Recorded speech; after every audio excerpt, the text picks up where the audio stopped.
ambayo iko inasema tutembee kwa hekima mbele yao walio nje. Sasa hii kwenda kwa hekima lazima mbele ya kuhubiri wale ambao hawako ndani ya Yesu. Ilifo kujua utaongea nini. Ilifo kujua haiko kudeplacer langage. Sio kusema sema tu ovyo. Amen. Maana huo mtu mwenyewe umejitonda. Umejipanga. Umemuuliza Roho Mtakatifu. Amen. Huo mtu umejishusha. Sio Paulo anasema hivi, kwa wanyonge nilikuwa kama mnyonge, juu niwapate wanyonge.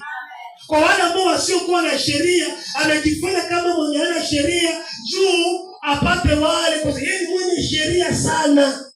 Ndio hekima alikuwa anatumia. Amen. Maana unajifanya mpagani lakini huko mpagani. Unajifanya haumjui Mungu lakini unamjua Mungu. Lakini unaenda nje na hekima. Amen. Amen. Kama maisha kunayo. Mbona ungalijana? Mbona unajivuruga hivi? Mpokee Yesu. Yesu atatengeneza maisha yako. Mbona mimi niko kijana sawa wewe? Lakini maisha kwa nini uko nayo tu? Amini Yesu. Yesu akiingia ndani yako atabadilisha historia ya maisha yako. Amen. Hapana tu debuli anza tu ni mahabari tu ya siasa, ni mahabari tu ya huko na huko. Hapana. Jina la Bwana libarikiwe.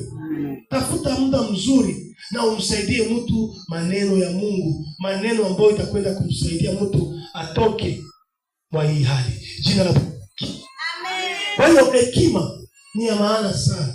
Amen. Amen. Uwe na boga ya Mungu.